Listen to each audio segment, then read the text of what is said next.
Hi YouTubers, this is Cardy White. I'm going to record just quite briefly now because I haven't got too much time, and sometimes I think I'm always best when I haven't got too much time, just do it. I wanted to tell you a little bit about how life can be so instructive and amusing and lively even if nothing particular is happening.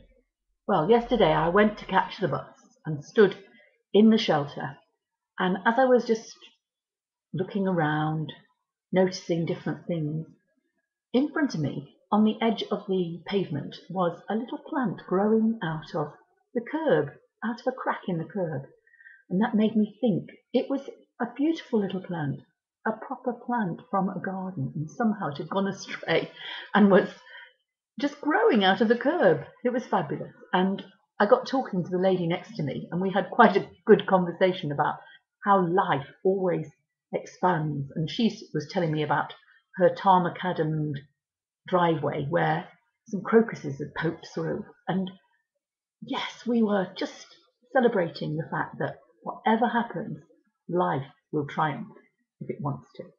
And then another old gentleman came along, and we started talking about plants and what you could eat and what you couldn't eat. And we were on about dandelions because this lady said, you know, a weed is only a weed because it's in the wrong place, she said. So we were talking about dandelions, and I remember that just recently I've been talking to another person who was saying how you can eat dandelion leaves. The lady next to me said, but be very careful of the sap because that's poisonous. So there's all these bits and pieces of folklore, which I kind of know anyway because I've read it myself in books, but lots of people don't know these things. And dandelion leaves, washed and especially when young, are supposedly very good for you. I've eaten some and had no ill effects. I know that my auntie used to say, don't, get touching the dandelions, you'll be wetting the bed, all sorts of stuff. But it might have been that they didn't want us to get caught up with the sap. Anyway, so that was the plant at the side of the road. And as a result of all that, we were beginning to talk about raw foods and being on YouTube, etc. Then the bus came. I got on the bus. Everybody was so happy and pleasant with each other. We were all sort of allowing the other one to go first. It was quite a jostly crowd.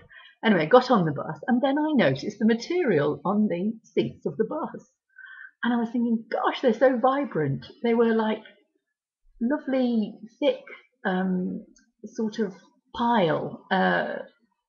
In the design was parrots, which you couldn't really see because they were kind of tipped up parrots, but the colours were so beautiful. There was all the rainbow colours like red, yellow, blue, green.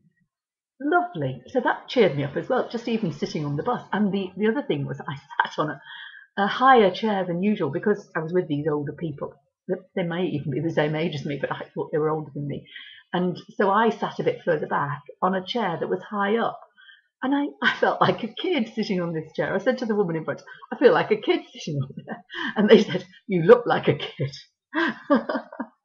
And then, as I looked out through the window of the bus, watching, people walking by, watching, people's gardens, I saw how lovely this bush called the ragged robin is at this time of year. There was so much of this vibrant red and green.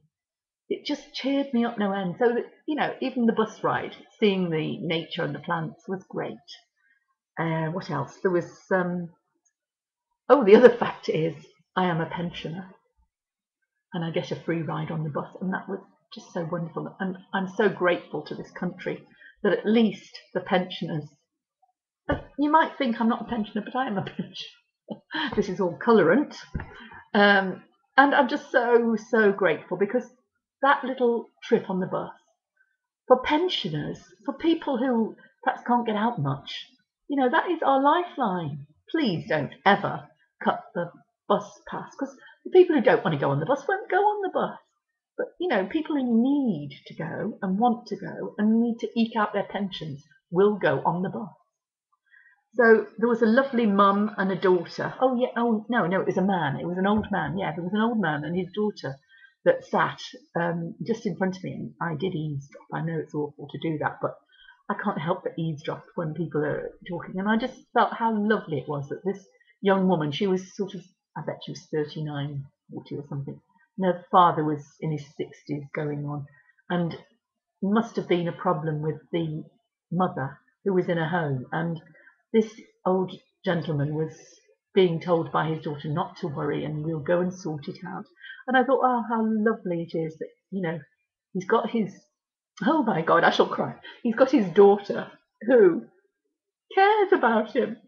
Bloody hell. Excuse my French. I always cry. I get far too emotional. But anyway, it was a lovely bus ride. And that's the end. That's because now I'm crying, and I don't want to cry because I'm happy, actually. Perhaps I'm crying from happiness. So anyway, bye for now, everybody. This is me. Oh, as usual, never able to cut off. Right. Bye, everybody. Bye.